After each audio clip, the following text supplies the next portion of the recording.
Nights before my son's wedding, I found a voice memo on my husband's phone that shattered 40 years of my life into pieces so small, I'm still finding fragments in places I thought were safe.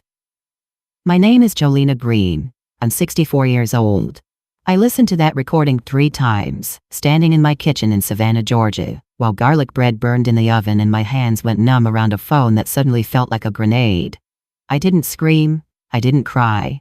I just stood there, letting the smoke detector wail and thought, so this is what the end sounds like. If you're listening from somewhere far away, drop your city in the comments so I can see how far this has traveled. And please, stay with me until the end. It was Thursday evening, September 14th, 2024, 48 hours before my only son Derek would marry Alicia Thompson in front of 150 guests at Forsyth Park Pavilion. Our home smelled like the chaos of last-minute wedding preparations. Fresh flowers wilting on every surface, boxes of centerpieces stacked in the dining room, my husband Raymond's tuxedo hanging on the coat rack like a promise that everything was perfect. I should have been blowing. My baby boy, 29 years old, a surgical resident at Memorial University Medical Center, was marrying a sweet kindergarten teacher who called me Mom J and cried when I gave her my grandmother's pearl earrings as a wedding gift. We'd spent months planning this day. I'd hand-stitched a quilt for their marriage bed. Spent 37 hours sewing together patches that represented every year of Derek's life. His baby blanket, his high school football jersey, the scrubs from his first day of medical school. Everything was perfect. And then it wasn't. Raymond had asked me to text the caterer about tomorrow's delivery time. His phone was charging in the kitchen, and mine was dead upstairs. Simple, domestic. The kind of small favor you do without thinking after 40 years of marriage. I unlocked his iPhone. He'd never hidden the passcode from me, 0729 our anniversary, and that's when I saw it. A red dot in the corner. A voice memo. 7 minutes and 43 seconds long. Recorded at 2:47 p.m. that afternoon while I'd been at the florist confirming the rose arrangements. I should have ignored it. Should have texted the caterer and plugged his phone back in and gone about my evening. But something in my chest tightened. Call it intuition. Call it 40 years of knowing when something feels wrong. Call it the same instinct that made me check Derek for fever before the thermometer ever touched his skin. I tapped the red dot. The recording started with fumbling sounds like the phone being set down. Then Raymond's voice, low and rough in that way it gets when he's being careful. Baby, we gotta talk about Saturday. My breath caught. I knew every tone of my husband's voice. This wasn't how he talked to me. This was softer, more careful, younger somehow. Then came the giggle. Light, breathy, feminine. Numb. I know, the voice said. After Saturday we have to be more careful. Derek will be so busy with honeymoon planning. My knees unlocked. I grabbed the counter edge. I can't wait to see you again, the voice continued. Alicia's voice. My future daughter-in-law's voice. These stolen moments are all I think about, Ray. Raymond, my husband of 40 years, father of my only child, answered. 2 more days, sweetheart. Then Derek will be on his honeymoon for 10 days, and we'll have time. Real time. What about Jolena? She doesn't suspect a thing. She's been so busy with wedding stuff, I could probably walk around naked with your name tattooed on my chest and she wouldn't notice. They laughed together. Shared, intimate, cruel laughter. The recording cut off at 7 minutes 43 seconds. I stood there while the smoke detector screamed and black smoke poured from the oven, and my entire life rewrote itself in reverse. Every late night Raymond spent helping Alicia paint her apartment, 6 months ago. Every Saturday afternoon fishing trip that started 3 months back. The Cartier bracelet he'd told me was lost that I'd spotted on Alicia's wrist at the engagement party. I was 64 years old, and I'd just discovered I didn't know my husband at all. I didn't delete the voice memo. Instead, I opened Raymond's AirDrop settings and sent it to my own phone, still dead and charging upstairs. Then I pulled the garlic bread from the oven, rumined black as my thoughts, and threw it in the trash. I washed my hands, fixed my hair in the reflection of the microwave, took 3 deep breaths the way my mama taught me before she died. In through the nose, baby girl. Out through the mouth. Don't let them see you break. When Raymond came home 20 minutes later, I was sitting at the kitchen table with a sweet tea in my wedding planning binder, checking off items with a blue pen. Hey Jojo, he called, using the nickname he'd given me on our third date in 1984. He kissed the top of my head. Something smells burned. Garlic bread, I said, voice steady as Sunday morning. Lost track of time. He sat across from me, loosening his tie. Raymond Breen, 66 years old, retired master carpenter with hands that had built our deck, and Derek's treehouse and the bookshelf in our bedroom. Silver threading through his black hair, glasses sliding down his nose. The same face I'd woken up next to for 14,600 days. A stranger's face now. Big day tomorrow, he said. Rehearsal dinner at 6. You nervous? I looked up from my binder, met his eyes. Warm brown eyes that had watched me birth our son, that had cried at his high school graduation, that had held mine during my hysterectomy 3 years ago. Should I be nervous? I asked. He smiled, reached across the table to squeeze my hand. Nah, everything's perfect. You've planned the hell out of this wedding. Derek's lucky to have you. And Alicia? The name tasted like battery acid. Is she lucky too? The luckiest. He stood, stretched. I'm gonna shower before Derek gets here. He's dropping off his groomsmen gifts, remember? I watched him walk away, counted his footsteps up the stairs, listened to the pipes groan when he turned on the shower. And I opened my binder to a fresh page and wrote 3 words. Operation Truth Ceremony. Derek arrived at 7:30, his Tesla humming into our driveway. My boy, my beautiful, brilliant boy with Raymond's eyes and my mama's smile. 6'2", dark skin glowing with happiness, wearing his Memorial Medical Center scrubs because he'd come straight from a 12-hour shift. Mom! He scooped me into a hug that lifted me off my feet, same as he'd done since he was 15, and shot up past my 5'4" frame. 2 more days and I'll be a married man. Can you believe it? I held him tighter than usual. Breathed in the antiseptic hospital smell mixed with his cologne, Dolce & Gabbana light blue, the one Alicia bought him for his birthday. I can't believe my baby's all grown up. Not too grown for your cooking, though. He grinned, heading to the fridge. You got any of that peach cobbler left? Raymond came downstairs in fresh clothes, hair damp. There's my boy. You ready for tomorrow's rehearsal? They hugged. Father and son.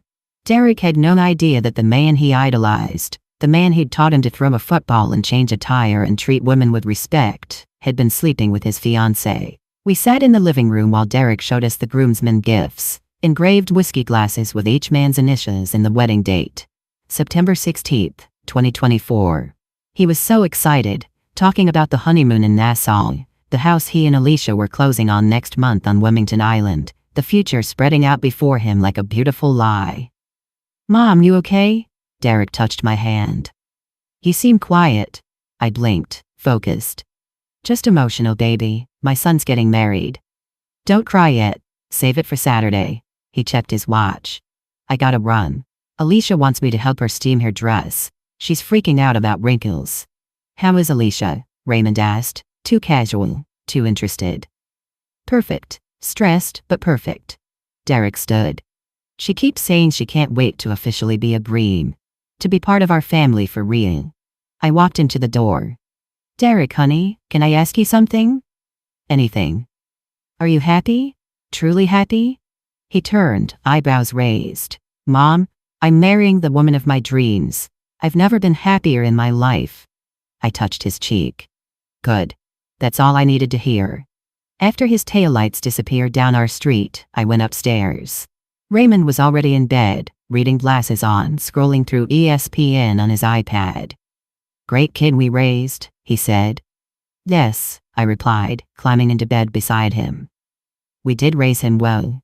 Taught him honesty, integrity, to honor his commitments. Raymond glanced over. You feeling philosophical tonight?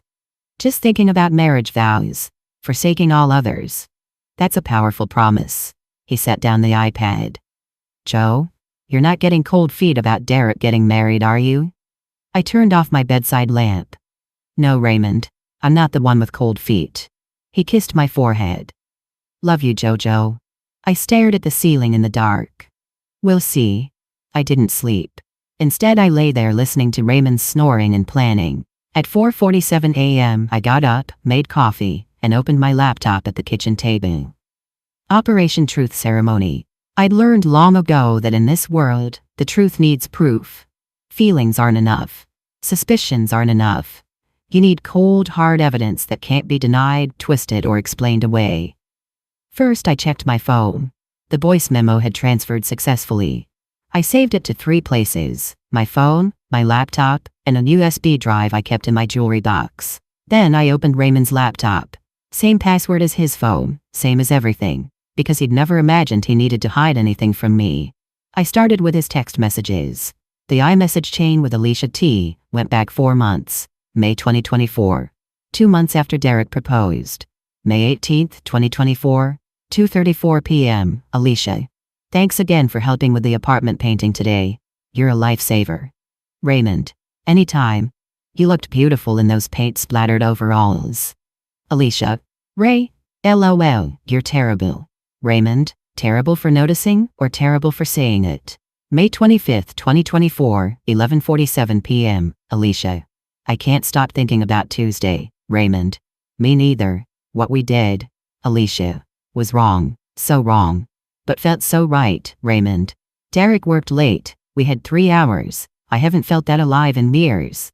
June 3, 2024, 3:15 p.m. Raymond. The Red Roof Inn on Highway 80, room 217. Tomorrow at 2? Alicia. I'll be there. Wear that gray Henley I like. I took screenshots. 27 of them. Each one stamped with dates, times, and words that proved this wasn't a one-time mistake. This was a pattern. An affair. A betrayal so deep it reached through my marriage and grabbed hold of my son's future. Then I found the photos. In Raymond's hidden photos folder, the one you have to scroll down and unlock with a passcode, there were 34 images. Raymond and Alicia at the Red Roof Inn, selfies in bed. Her wearing his vintage Atlanta Braves cap, the one I'd given him for his 50th birthday. Her in our den, on our couch, wearing nothing but one of Raymond's work shirts. The timestamp on that last photo, August 11, 2024, 4:47 p.m. A Tuesday. The Tuesday I'd been at my book club meeting at Grace Community Church, discussing Toni Morrison and sipping chamomile tea while my husband photographed my future daughter-in-law half naked on our furniture. I took screenshots of everything. Then I did something I never thought I'd do. I opened Raymond's bank statements. Our joint checking account showed the usual expenses. But Raymond had a separate account I'd known about for years, his workshop fund where he kept money from side carpentry jobs. I'd never questioned it. Never looked. I looked now. Transaction history. Raymond Green personal account. Last 120 days. June 2nd. Red Roof Inn. $87.43. June 9th. Red Roof Inn. $87.43.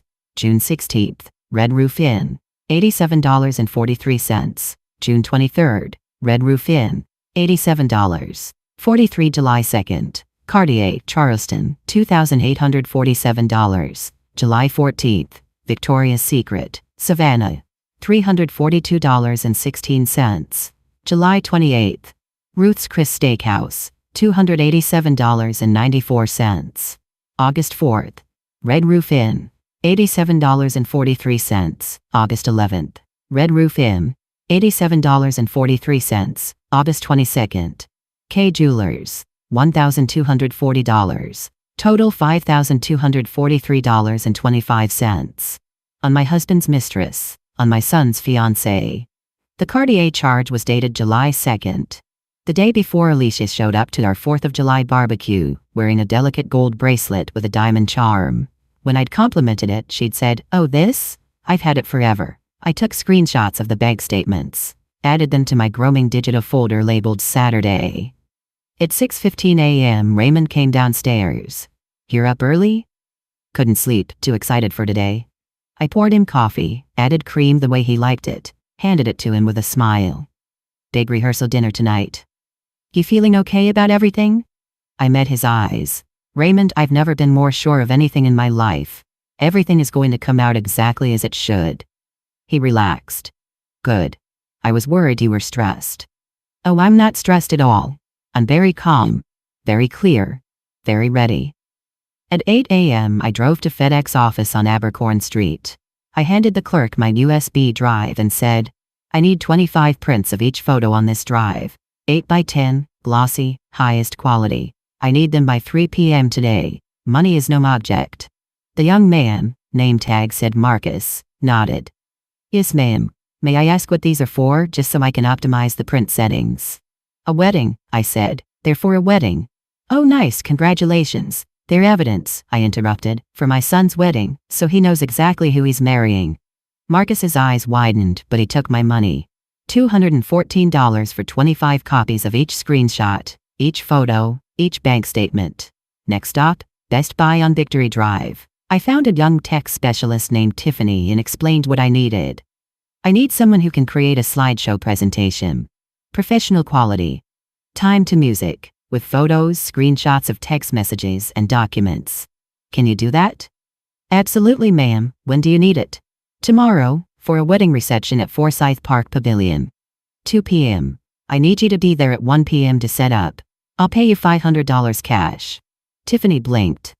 $500 for a wedding slideshow setup? $500 for discretion, timing, and making sure every single person in that ballroom can see every single image crystal clear on a 12-foot screen. She understood. I'll be there at 12:30. The rehearsal dinner was that evening at the old Pink House on Reynolds Square. 60 guests, both families, the wedding party, close friends. White tablecloths, candlelight, low country boil, and she-crab soup, and shrimp and grits that I couldn't taste because my mouth had gone numb with purpose. Derek stood at the head table with Alicia, so handsome in his navy blazer, so happy I wanted to scream. Alicia wore a blush pink dress, her hair in soft curls, looking like every mother-in-law's dream. She caught my eye and blew me a kiss. I blew one back. Raymond gave a toast, stood up, champagne glass raised, voice full of fatherly pride. To my son Derek and his beautiful bride Alicia. May your marriage be built on trust, honesty, and a love that grows stronger every day. May you forsake all others and cleave only to each other. May you honor the vows you're about to make. Everyone clinked glasses. Alicia dabbed her eyes with her napkin. Derek kissed her temple. I stood up, unplanned, unscripted. I'd like to say something too, I announced. The room quieted. Raymond looked confused. Derek smiled encouragingly. I raised my glass. Tomorrow we celebrate vows. Sacred promises built on truth and tested by time. I looked directly at Alicia. Alicia, sweetheart, when you stand at that altar tomorrow and promise to forsake all others, do you know what that means? Her smile faltered slightly. Of course, Mom J. It means I'm Derek's and only Derek's. Forever? I pressed. Forever. No matter what. No matter what. I smiled. Good. Because lies have a way of showing up uninvited to weddings, and I would hate for any lies to crash your special day. The table had gone quiet. Alicia's sister Chanel looked confused. Derek laughed nervously. Mom, you feeling okay? I'm feeling very clear, baby. Very, very clear. I sat down, sipped my champagne. Across the table Raymond had gone pale. He knew. Not what I had. Not what I'd planned. But he knew something had shifted. Good. Let him sweat. That night I laid out my white dress, not the slate blue mother of the groom dress I'd originally bought. I'd returned that to Belk's 3 days ago and bought something else. Something that would photograph well. Something that said, I am here for truth. A white sheath dress. Simple. Elegant. The color of purity. The color of surrender flags. The color of beginnings and endings. I packed my clutch. USB drive, printed photos in a manila folder. Tissues, not for crying, for the sweat I'd need to wipe from my hands. And my phone with the voice memo queued up. At 11:47 p.m., Raymond rolled over in bed. Joe? You still awake? Yes. What you said at dinner? About lies showing up uninvited? Yes? Long pause. Is everything okay between us? I turned to face him in the dark. Raymond, after 40 years of marriage, what do you think? I think I've been a good husband. I think I've loved you the best I could. The best you could? I repeated. That's an interesting phrase. What do you mean? I mean, some people's best is extraordinary. And some people's best is betrayal dressed up in excuses. Silence. Then, Joe, if there's something you want to say, tomorrow, I interrupted. Everything I have to say, Raymond, will be said tomorrow. Now go to sleep. You need your rest. He didn't sleep. I heard his breathing, ragged and worried, until dawn broke through our bedroom window like a verdict. Saturday morning, September 16, 2024, arrived bright and merciless. Savannah humidity already pressing down at 7 a.m. I showered, did my makeup carefully, natural, graceful, the face of a woman at peace. I slipped on my white dress, clasped my grandmother's pearls around my neck, and looked at myself in the mirror. Jolena Marie Green, 64 years old, wife, mother, betrayed woman, truth teller. Let's go, I whispered to my reflection. Downstairs, Derek had already arrived, too excited to sleep at his own apartment. He paced the kitchen in his undershirt and dress pants, bow tie undone around his neck. Mom, you look beautiful. But white? Isn't that a little what, baby? I don't know. Unconventional? I poured him orange juice.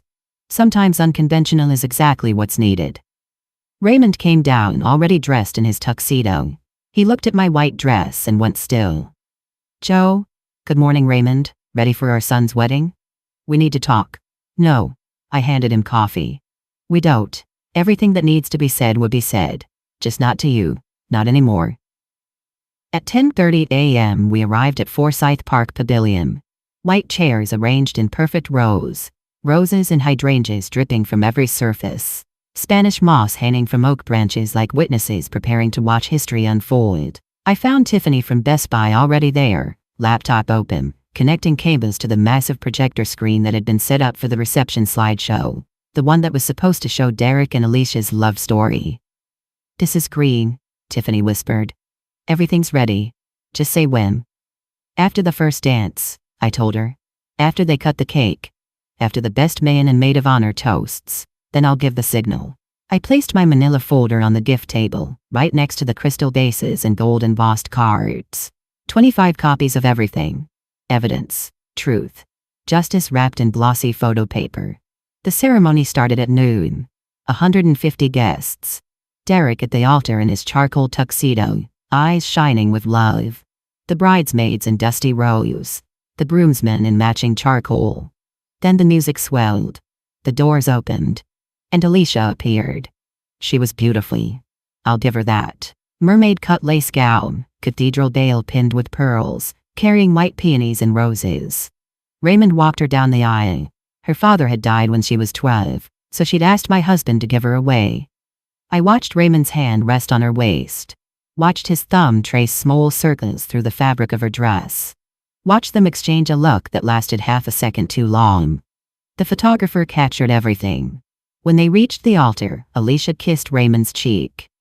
Thank you, Dad, she whispered loud enough for the microphone to catch. Derek took her hand. Raymond sat beside me. I felt his body radiating anxiety like heat. Reverend Patricia Oakes began. Dearly beloved, we are gathered here today to witness the union of Derek Michael Green and Alicia Marie Thompson. Marriage is a sacred covenant, built on trust, honesty, and the promise to forsake all others. My hands clenched in my lap. The vows came. Derek's voice strong and sure. I promise to love you, honor you, cherish you, forsaking all others, in sickness and health, for richer or poorer, until death do us part. Alicia's voice trembling with what everyone thought was joy. I promise to be faithful, to stand by your side, to honor our vows, forsaking all others, until death do us part. I thought, you lying child. You beautiful poisonous lying child. Reverend Oakes smiled. By the power vested in me by the state of Georgia, I now pronounce you husband and wife. Derek, you may kiss your bride. They kissed. Everyone applauded. Doves were released from decorative cages. The string quartet played Pachelbel's canon. Derek and Alicia walked back down the aisle, married, beaming, doomed. I stood with the rest of the guests. Raymond tried to take my hand. I pulled away. Soon, I told him. Very soon, everyone will know everything. The reception began at 1 o'clock in the pavilion's grand ballroom. Crystal chandeliers caught the afternoon sun streaming through floor-to-ceiling windows. Round tables dressed in ivory linens, each centerpiece a cascade of white roses and eucalyptus. The wedding cake, 5 tiers of buttercream perfection, stood on a table draped in gold fabric. flanked by champagne fountains that bubbled like promises about to be broken. I sat at the family table, Derek on my right, Raymond on my left. Alicia glowed beside Derek, her veil removed, diamond earrings catching light with every turn of her head. His sister Chanel sat across from us, already 3 glasses of champagne deep, laughing too loudly at everything. The DJ, a young man named Kevin with unfortunate tribal tattoos, tested his microphone. Ladies and gentlemen, please welcome for the first time as husband and wife, Mr. and Mrs. Derek Bream. The room erupted. Derek and Alicia entered to Stevie Wonder's Signed, Sealed, Delivered. They danced their first dance to John Legend's All of Me, swaying in perfect rhythm while photographers circled like sharks and guests dabbed tears. I didn't cry. I watched Tiffany in the corner, laptop open waiting for my signal. I watched the massive projection screen behind the head table, currently displaying a loop of Derek and Alicia's engagement photos. Beach sunset, laughter, champagne, lies. Mom, you okay? Derek leaned over between courses. You've barely touched your salmon. I smiled, touched his cheek. I'm perfect, baby. Just taking it all in. You look so happy. I am happy. Happiest day of my life. He glanced at Alicia, who was posing for photos with her bridesmaids. She's everything, Mom. I can't believe she chose me. My heart cracked. Not for me. For him. For my beautiful, brilliant boy who had no idea the woman he just married had been sleeping with his father for 4 months. Derek, honey, I need you to know something. He turned, eyebrows raised. What?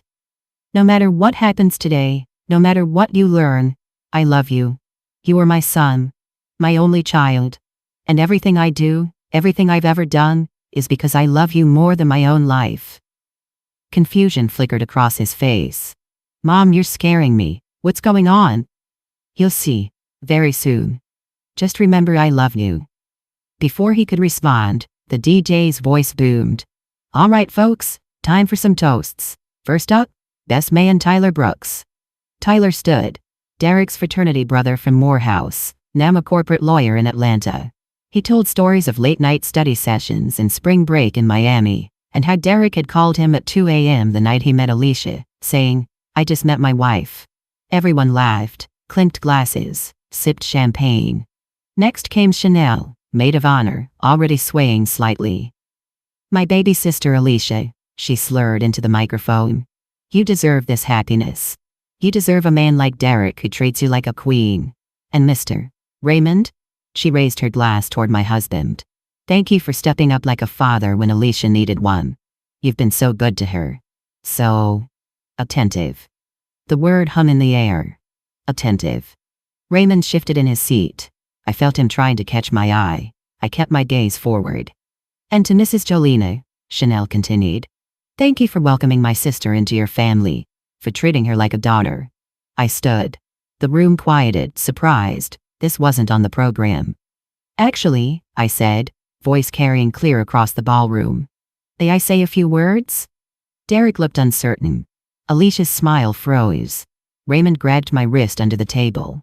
I pulled away and walked to the microphone, carrying my clutch. The DJ handed me the mic.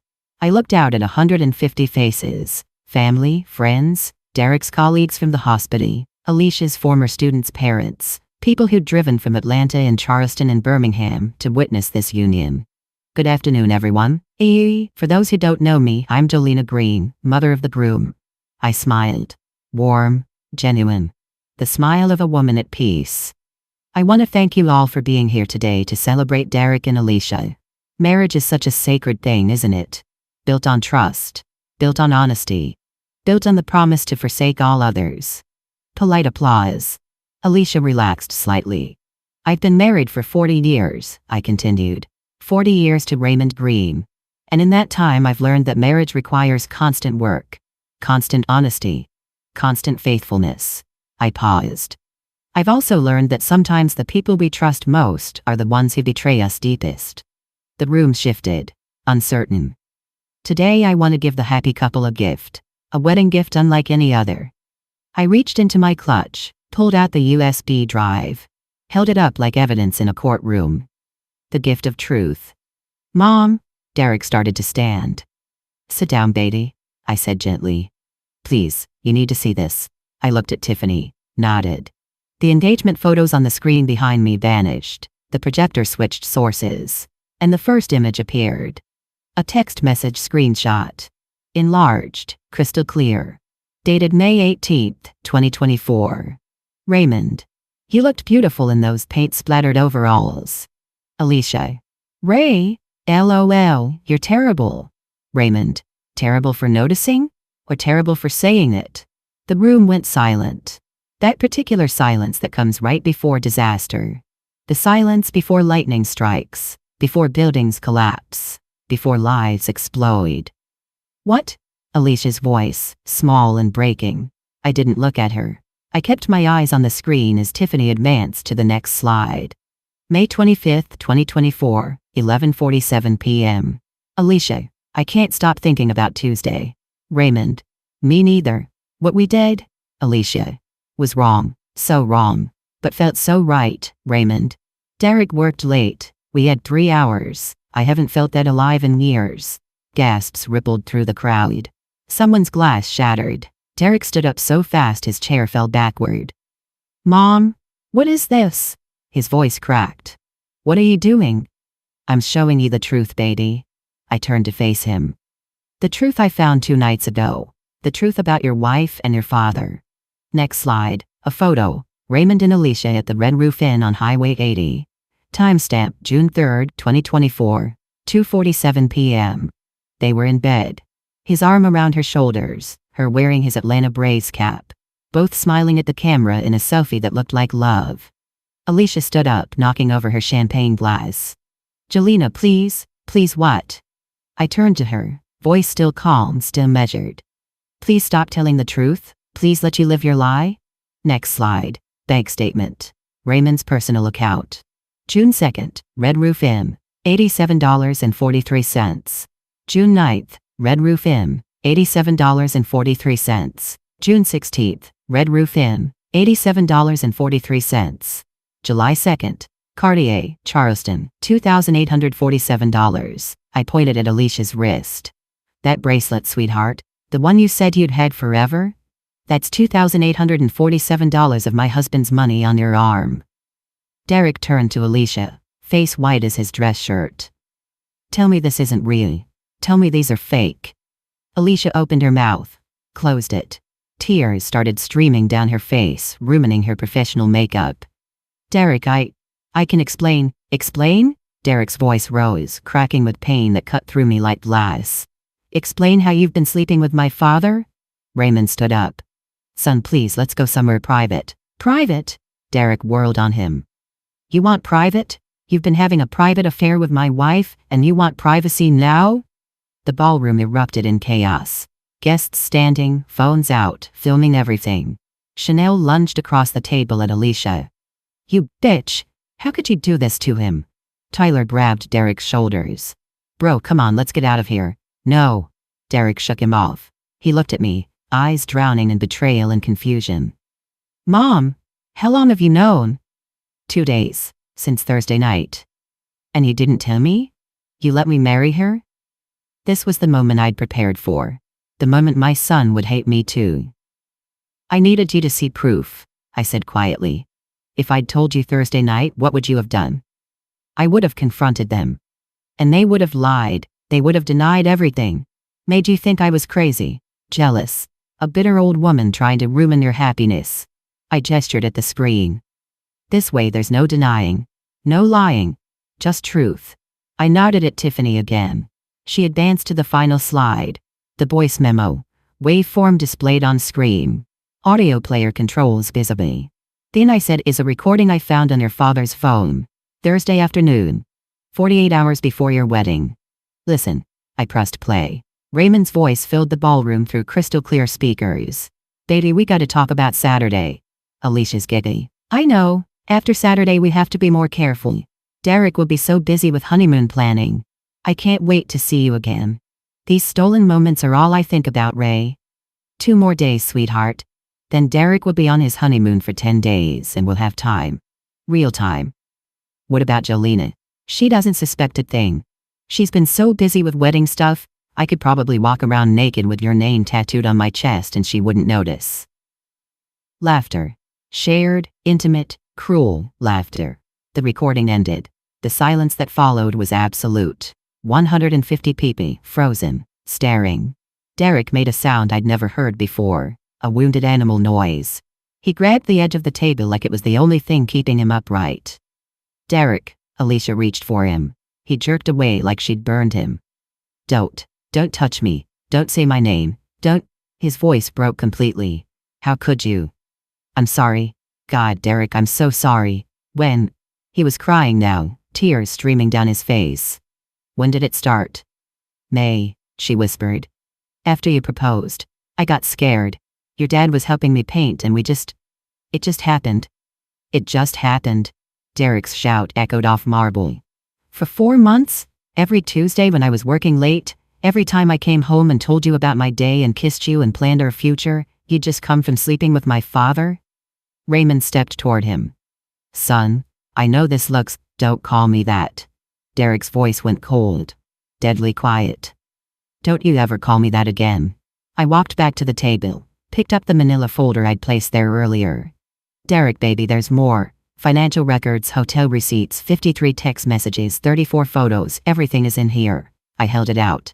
Take it, it's yours. Evidence for the annulment. Annulment? Alicia gasped. Derek, please, we can work through this. Work through this? Derek laughed, a terrible sound. You slept with my father. You wore the ring he bought you to our engagement photos. You stood at that altar an hour ago and promised to forsake all others when you've been screwing my dad in cheap motels for months. It meant nothing. Raymond tried again. Derek, I swear it was just what? Derek spun on him. Just sex? Just betrayal? Just destroying your son's life? Which kind of just was it, Dad? Tyler stepped forward. Bro, come on, let's get him out of here. No. Derek wiped his face, straightened his bow tie with shaking hands, looked at Alicia with eyes so broken I felt it in my chest. We're married.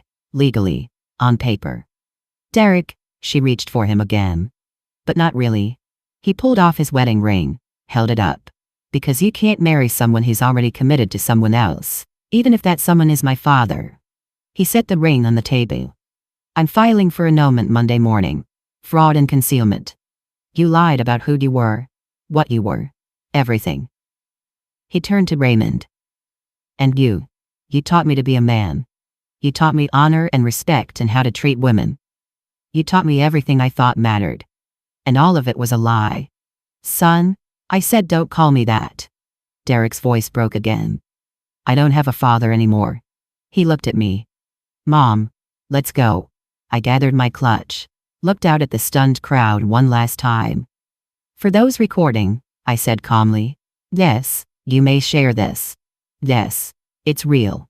And yes, I exposed my husband's affair with my daughter-in-law at my son's wedding reception, because some truths are too important to hide. I paused.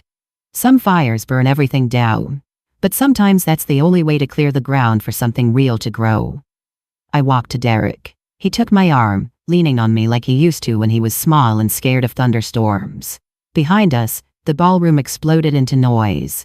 Alicia sobbing. Chanel screaming at her. Raymond calling my name. Guests talking over each other, phones raised, capturing everything. We walked out into the September sunshine. Spanish moss swayed in the breeze. Somewhere nearby a jazz band played for a different wedding, their joy a mockery of our devastation. Derek made it to the fountain before he collapsed on the marble ledge. His whole body shook with sobs. I sat beside him, held him like I did when he was 5 and scraped his knee, when he was 12 and his first girlfriend dumped him, when he was 18 and left for college. Mom, his voice was wrecked. Everything hurts, my chest hurts, I can't breathe. I know, baby, I know. How could they do this to me, to us? Because people are selfish. Because desire makes cowards of the weak. He looked at me with red, swollen eyes. Did you know? Before Thursday? I thought about lying. About protecting myself. About making it easier. But we'd had enough lies. I knew something was wrong, I admitted. 6 months ago I felt it. The way he looked at her. The way she touched his arm too long at Sunday dinner. The way they both seemed too comfortable. I swallowed. But I chose to believe in him. In 40 years of marriage, I chose trust over truth. And do you regret it? No, I took his hand. Because hope isn't weakness, Derek. Believing in people isn't stupidity. They failed. Not you, not me. We loved honestly. They loved selfishly. Their failure isn't our shame. What do I do now? First, breathe. Second, remember that the vows you made were real, even if hers weren't. Your heart was honest. That matters. A limo pulled up, the one that was supposed to take Derek and Alicia to their honeymoon suite at the Bohemian Hotel. The driver got out, confused. Mr. Green, we're scheduled for— Cancel it, Derek said. Everything. The honeymoon, the hotel, all of it. He stood, wiped his face, straightened his shoulders. Mom, can I stay with you tonight? I can't go back to my apartment. Everything there is hers. You can stay as long as you need. We walked to my car. Behind us, guests were streaming out of the pavilion. Some crying, some filming. Some just standing in shock, processing what they'd witnessed. Raymond burst through the doors. Jolena, wait! I turned. He ran toward us, tie loose, face desperate. Joe, please, let me explain. Explain? I laughed. Actually laughed. Raymond, you had 40 years to explain. 40 years to be faithful. 40 years to honor your vows. You chose this. I made a mistake. A mistake? My voice rose for the first time. A mistake is forgetting an anniversary, leaving the toilet seat up, burning dinner. This? I gestured back toward the pavilion. This was a choice. Every Tuesday for 4 months. Every lie. Every text. Every hotel room. Choices. He reached for me. I stepped back. Don't touch me. Don't come to the house. Don't call. I'll have my lawyer contact you Monday morning about separation papers. Joe, I love you. You love yourself. My voice went cold. Steady. Final. You loved feeling desired by someone younger. You loved the thrill of sneaking around. You loved your son's fiancée more than you loved your family. That's not true. Then why did you do it? I stepped closer. Why, Raymond? Why did you betray your son? Why did you destroy everything? He opened his mouth, closed it, had no answer. That's what I thought. I turned back to the car. Derek, let's go. Derek climbed into the passenger seat. I started the engine. Through the rearview mirror, I watched Raymond standing in the parking lot, alone, destroyed, exactly as he deserved. We drove in silence through Savannah's historic district, past the city market, past Forsyth Park, where couples took engagement photos under the same trees that had witnessed Derek's wedding disaster, past Grace Community Church, where I'd prayed every Sunday for 40 years for my marriage, my family, my son's happiness. God had answered, just not the way I expected. At a red light on Bull Street, Derek spoke. The annulment. You really think I can bet one? Yes. You've been married less than 6 hours. The marriage hasn't been consummated. And she lied about her relationship status. Adultery with your father constitutes fraud. Any judge will grant it. And then what? Then you heal. Then you rebuild. Then you become stronger than what tried to break you. He was quiet for a long moment. Then, Mom, I'm sorry. For what? For being angry at you. For asking why you didn't tell me sooner. You were right. If you'd told me, I would have confronted them. They would have lied, and I would have believed her over you. Tears burned my eyes. You have nothing to apologize for, baby. Yes, I do. You took the hardest path. You let me hate you for 2 days so I could see the truth clearly. That's love. I pulled into our driveway. Our house, the same house we brought Derek home to as a newborn, where Raymond had built that deck in that tree house, where we'd celebrated 40 Christmases and 1,000 Sunday dinners. It looked different now. Smaller. Emptier. Derek got out, stood on the lawn in his tuxedo, looking lost. Come on, I said gently. Let's get you inside. We'll order pizza. Watch terrible TV. Be numb for a while. Can we burn this tux? We can burn whatever you want, baby. Inside, he went upstairs to his old room, still preserved exactly as he'd left it when he went to college. Football trophies. Morehouse pennant. Photos of him and Raymond fishing, playing catch, building that treehouse. I heard him in there, quietly destroying memories. I sat in the kitchen with my phone. 73 text messages, 42 missed calls, most from numbers I didn't recognize, but one from Reverend Patricia Oakes. Joe, I saw what happened. Are you and Derek okay? I'm here if you need me. I typed back. We will be. Eventually. Thank you, Pat. Her response was immediate. What you did took courage. Sometimes love looks like hard truth. God honors the brave. Another text, this one from Tyler. Mrs. Green, I got Derek to Baltimore with me for a few weeks if he wants. Johns Hopkins has that surgical residency opening. Fresh start, let me know. I saved that one. Derek would need it. At 8 p.m., Derek came downstairs in his old Morehouse sweatpants and a t-shirt. He looked 16 again. Vulnerable, hurt, but breathing. I ordered pizza, I said. Extra cheese, light sauce, the way you like it. He sat at the kitchen table. Mom, can I ask you something? Anything. Do you still love him? Dad? I thought about lying, about protecting Derek from more pain, but we were done with lies. I love whom I thought he was, I said carefully. I love 40 years of memories. But I don't love the man who betrayed you. I don't love the man who could hurt his own son like that. That man is a stranger. Do you think they actually loved each other? Or was it just sex? Does it matter? I guess not. He picked at the table edge. I keep thinking about the honeymoon. We were supposed to leave for Nassau tomorrow. 10 days. I was so excited to just be married. Start our life. You'll have that life. Just with someone real. Will I? He looked at me. How did I ever trust anyone again? If Alicia could do this, if Dad could do this, how do I know anyone is real? This was the question that would haunt him, the question that haunted every betrayal survivor. You don't know, I said honestly. That's the terrible truth. You never really know. You trust anyway. Because the alternative, never loving, never opening your heart, that's not living. That's just surviving. Is that what you're going to do? Trust again? I looked at my wedding ring. 40 years on my finger. I pulled it off, set it on the table. No, I said. Not him, not ever again. The first week after the wedding that wasn't, I learned that destruction has a sound. It sounds like Derek's quiet crying through the bedroom wall at 3 a.m. Like my lawyer's pen scratching across separation papers. Like the doorbell ringing 67 times, while Raymond begged through the mail slot, and I sat on the stairs, silent, listening to a stranger plead. It sounds like silence when your phone doesn't ring with your husband's good morning text after 40 years, like the empty chair at Sunday dinner. Like one coffee cup in the sink instead of two. By day 3, the video had gone viral. Not the whole reception, thank God, but someone had posted a 47-second clip to TikTok.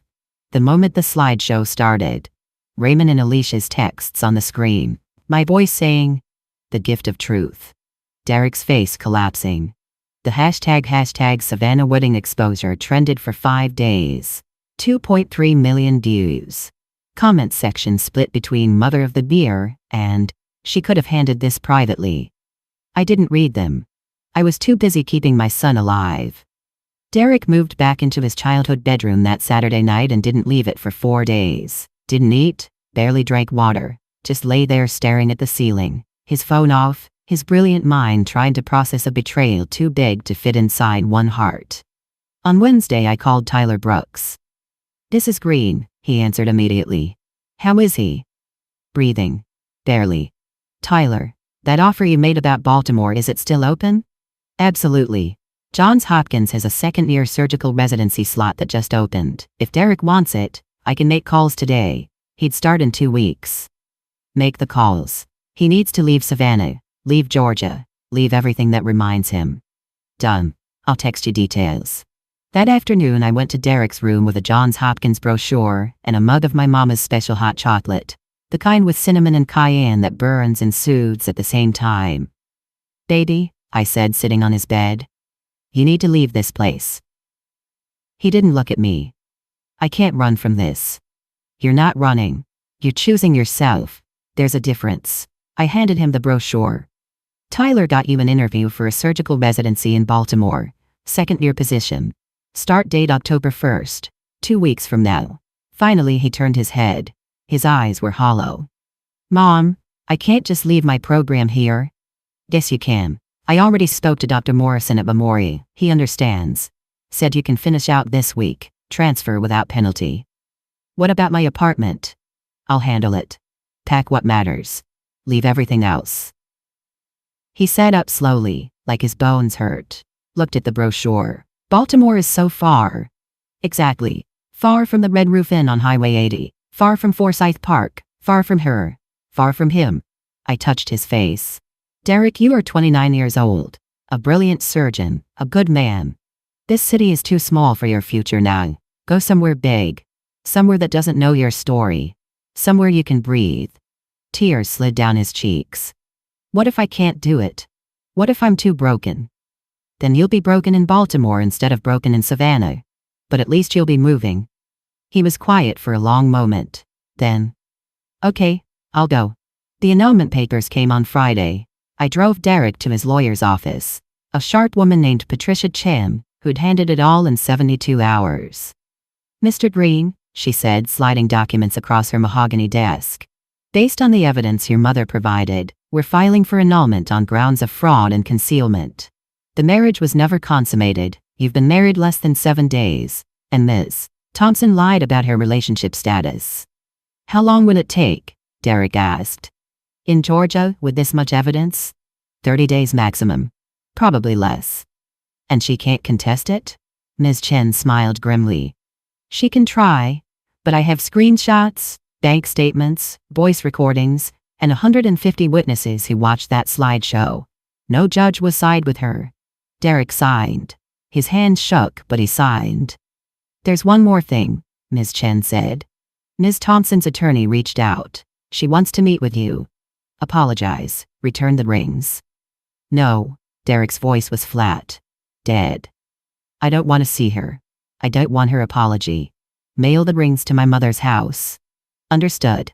We left. In the parking lot, Derek stopped beside my car. Mom, I need to ask you something, and I need you to be honest. Always. Do you regret how you did it? Exposing them at the wedding? I thought about this carefully. I regret the pain it caused you. I regret that 150 people watched your heart break. I regret that strangers on TikTok are debating whether I'm a hero or a villain. But I don't regret the truth. Because if I'd told you privately Thursday night, you would have confronted them privately. They would have lied privately. And you would have married her anyway, believing their lies over my warnings. This way, I gestured at the lawyer's office. There's no denying, no second guessing, no wondering if maybe you were wrong. He nodded slowly. That's what I thought. And you're right. I would have believed her. She was that good at lying. They both were. Raymond tried to see me exactly once.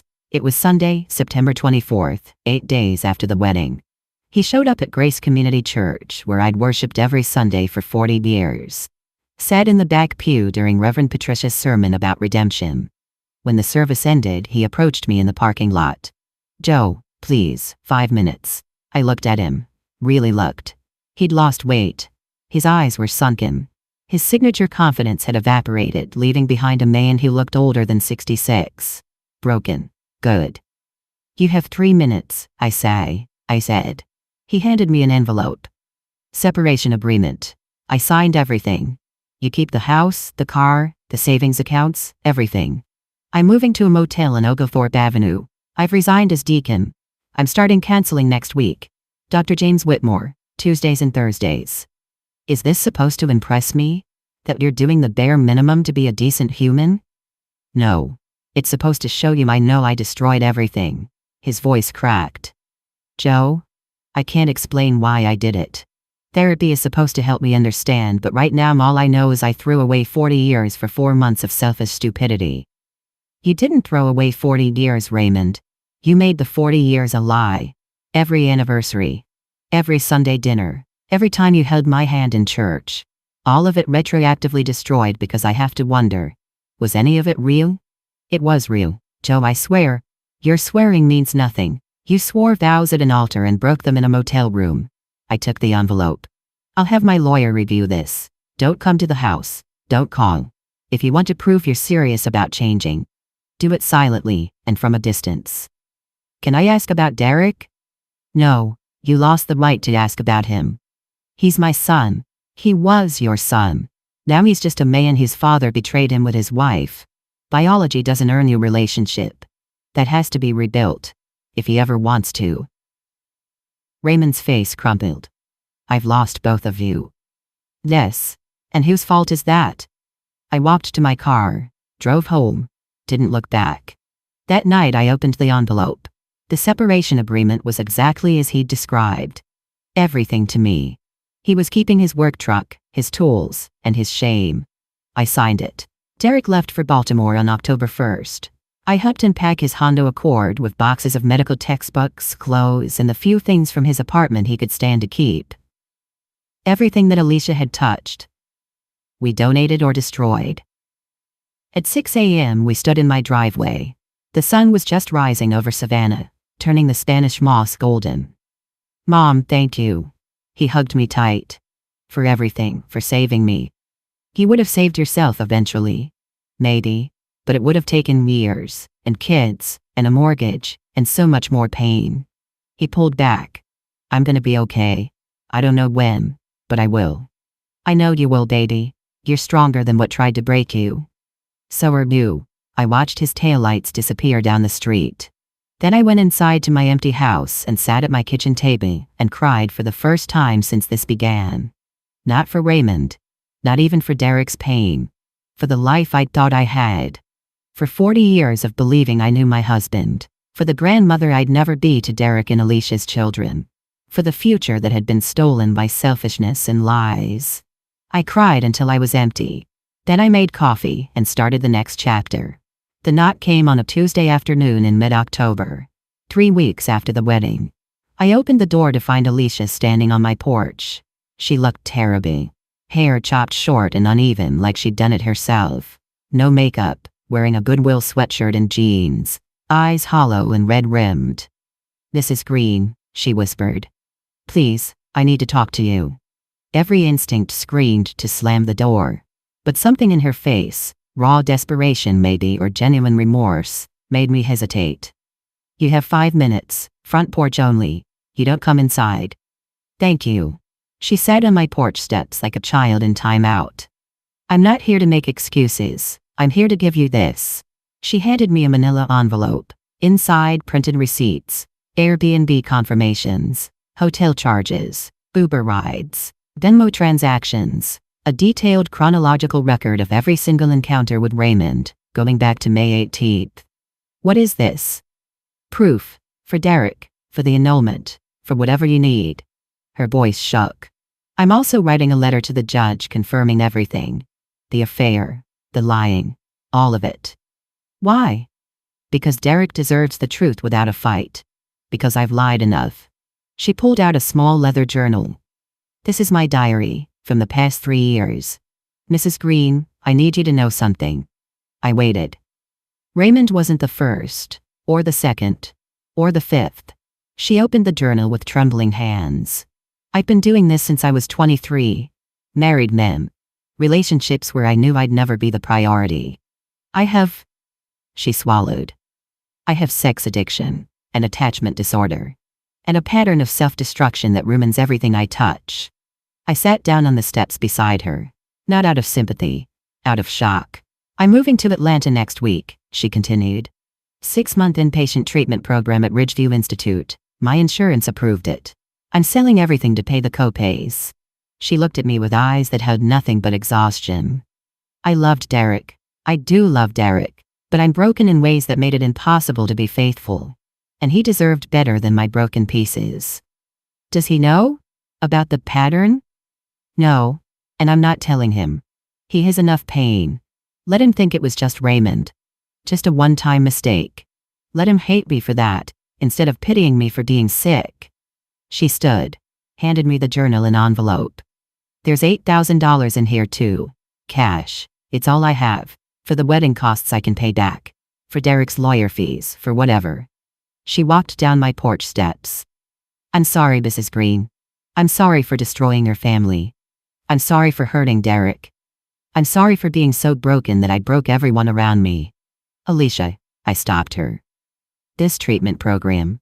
Are you going for Derek? Or for you? She smiled sadly. For me. Because the next person I love deserves better than what Derek got. And I deserve better than what I've become.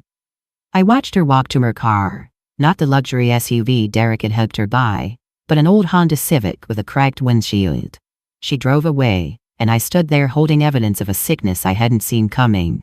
That night I called Derek in Baltimore. Mom, everything okay? Alicia came by today. Silence, then. What did she want? I told him everything.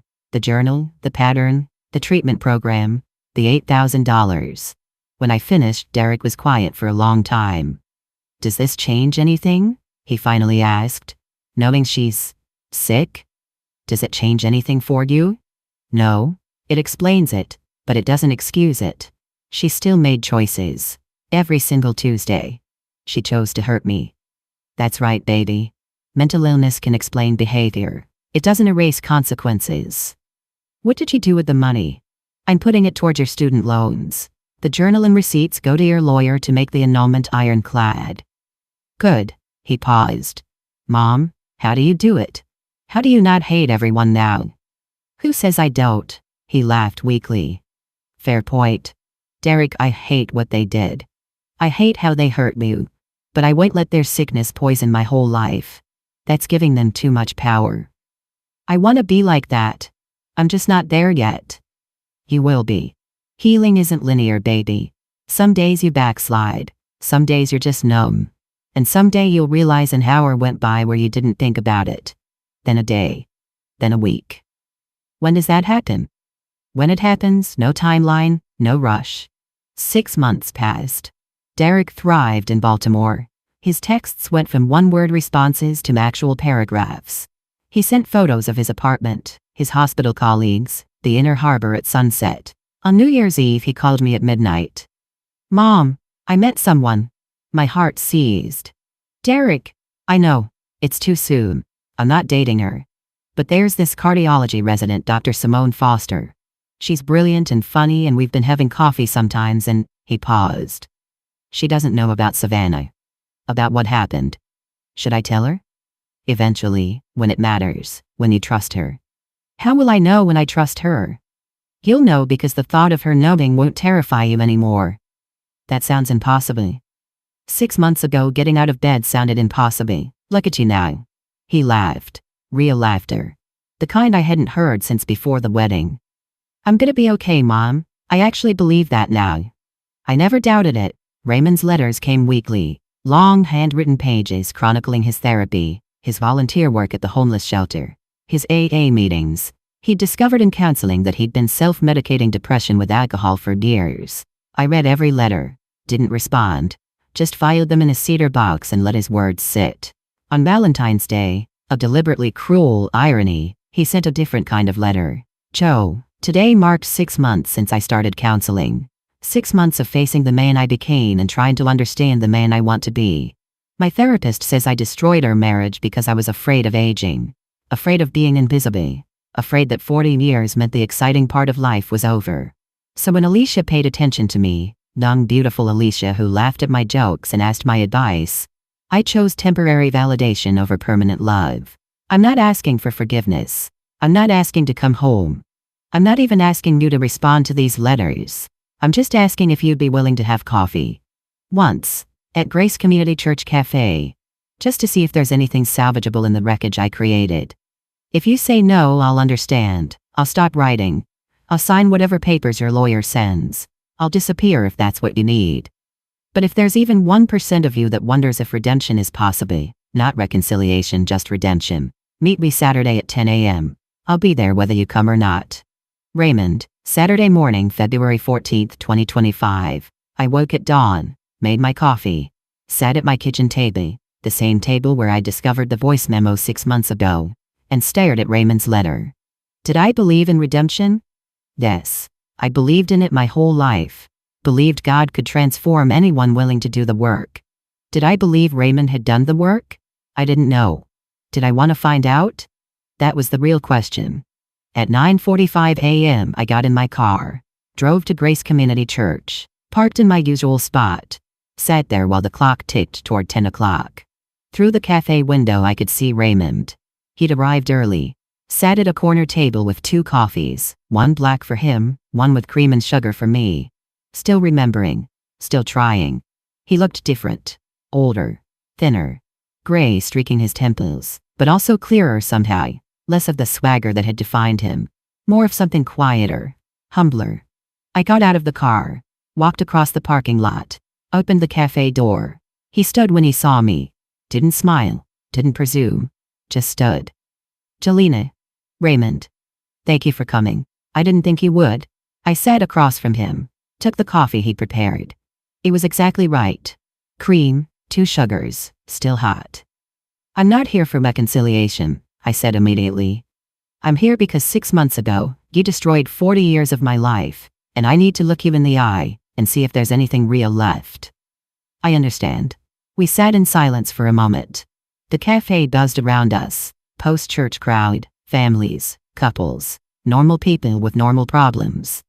Tell me why, I said finally. Not the therapy explanation. Your explanation. Why did you do it? Raymond looked down at his coffee. Because I was scared.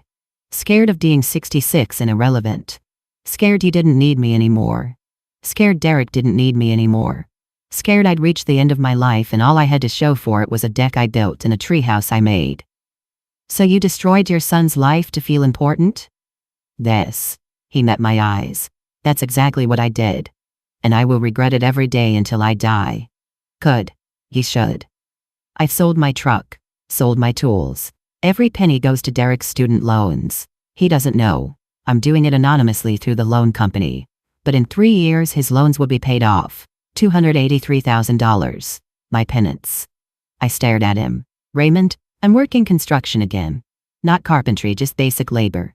66-year-old man carrying lumber. My back hurts, my hands hurt, everything hurts, but it's what I deserve. He pushed an envelope across the table. Here, receipts, proof I'm doing it. I opened it. Bank statements showing monthly $7,847 payments to Derek's loan servicer. Starting October 2024. Scheduled through September 2027. Why are you telling me this? Because you asked what's real. This is real. My son won't forgive me. My wife won't forgive me. So I'm forgiving myself the only way I know how. By sacrificing everything for the person I hurt most. I folded the envelope, slid it back. That's between you and Derek, when he's ready to know. He'll never be ready. Maybe not, but that's his choice. He don't get to decide his timeline for healing. I know. Raymond's voice broke. Joe, I miss you. I miss our life. I miss Sunday dinners and coffee in the morning, and the way you used to touch my shoulder when you walked past. I miss being us. We're not us anymore. I don't know who you are, and you clearly didn't know who I was, or you would have known I'd burn it all down before I let you destroy my son. I know that now. Do you? Because 6 months ago, you told Alicia I wouldn't notice if you had her name tattooed on your chest. He flinched like I'd slapped him. I said that to sound cavalier, to impress her. It was a lie. Everything was a lie. Not everything. Not our early years, not Derek's childhood. Not the life we built before I destroyed it. I sipped my coffee. It had gone lukewarm, like us. Raymond, I'm 64 years old. I have maybe 20 good years left, maybe less. And I will not spend those years wondering if you're faithful. Wondering if every Tuesday you're working late or betraying me. Wondering if I'm enough. You're more than enough. Then why wasn't I? The question hung between us. The real question. The one that kept me up at night. He had no answer. I don't know, he finally whispered. You were everything. And I threw you away for nothing. I stood. I'm glad you're in therapy. I'm glad you're making amends. I'm glad you're paying Derek's loans. But Raymond, I can't save you. I can't fix you. I can't absolve you. That's work only you can do. Are we over? Completely? I looked at my wedding ring finger. Still bare after 6 months. The tan line had faded. I don't know, I said honestly. Ask me again in 6 months. If you're still doing the work. Still showing up. Still becoming someone I could respect instead of someone I pity. 6 months? I can do that. We'll see. I walked out of the cafe, got in my car, drove home to my empty house. And I realized something.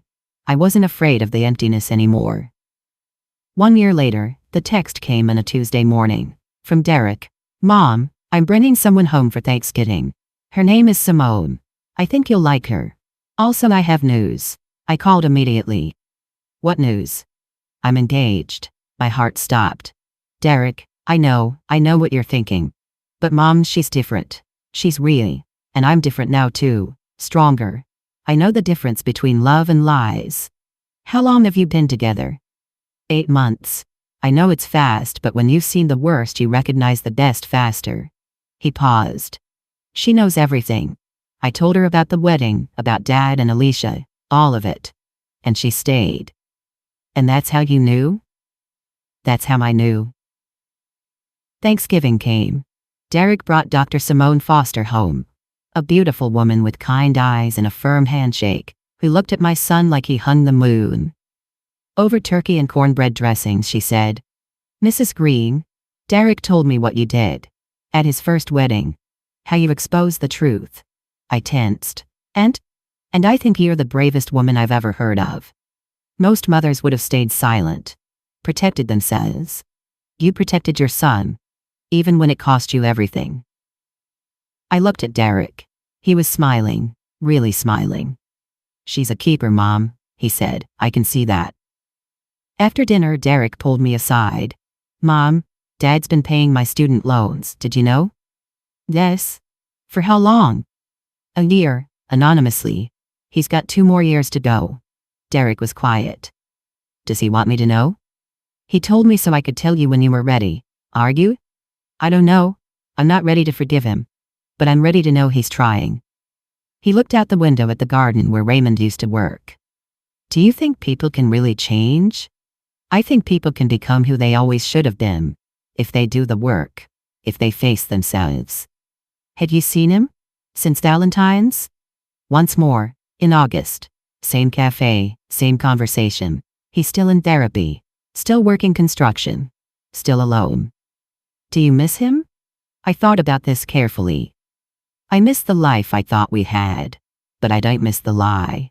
Are you going to take him back? I don't know, baby. Some days I think about it. Some days I'm sure the answer is no. Today? I looked at Derek and Simone through the window, his arm around her, both of them laughing. Today I'm just grateful we survived. That you survived. That you found real love after fake love almost destroyed you. I learned from the best. He kissed my cheek. You showed me what strength looks like, Mom. Truth, even when it costs everything.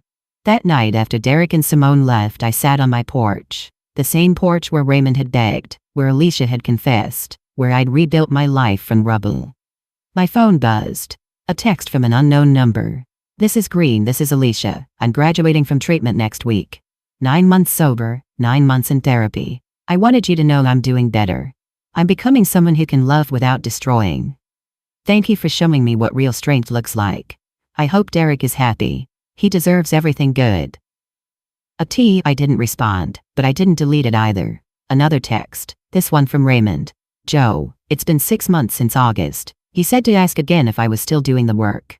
I am. Still in therapy every Tuesday. Still paying Derek's loans. Still volunteering at the shelter every Saturday. Still becoming someone you could respect instead of pity. Coffee this Saturday? No pressure, just asking. I looked at the text for a long time. Then I typed. Saturday, 10 a.m. Grace Community Church Cafe. Just coffee. Not reconciliation, not forgiveness. Just conversation. His response came immediately. That's all I'm asking. Thank you, Joe. I set down my phone, looked up at the stars over Savannah. Breathed in the September night air that smelled like jasmine and new beginnings. Was I forgiving Raymond? No, not yet. Maybe not ever. Was I giving him a chance to prove he'd changed? Maybe. Was I healing? Yes, slowly. Imperfectly. But healing. Because I'd learned something in the year since I exposed the truth at my son's wedding. Some fires burn everything down. They destroy the house and the garden and everything you thought was real. But fire also clears the ground. And from that cleared ground, if you're patient, if you're brave, if you keep breathing through the smoke, new things grow, stronger things, real things. And sometimes, just sometimes, that's enough. My name is Jolena Breen. I'm 64 years old. 1 year ago, I destroyed my son's wedding to save his life. People ask if I regret it. I tell them, I regret the pain. I regret the public spectacle. I regret that strangers watched my family break. But I don't regret the truth. Because some truths are too important to whisper. Some fires are necessary. And some love, real, fierce, protective love, looks like burning down everything fake so something real can finally grow. At 64, I've learned this. The greatest victory isn't revenge. It isn't making them suffer. It isn't even justice. The greatest victory is choosing truth over comfort. Choosing your child over your pride. Choosing to rebuild over staying in beautiful ruins. And on my porch in Savannah, with coffee cooling in my hand and stars overhead, I am victorious. Not because I won, but because we survived. And surviving, it turns out, is its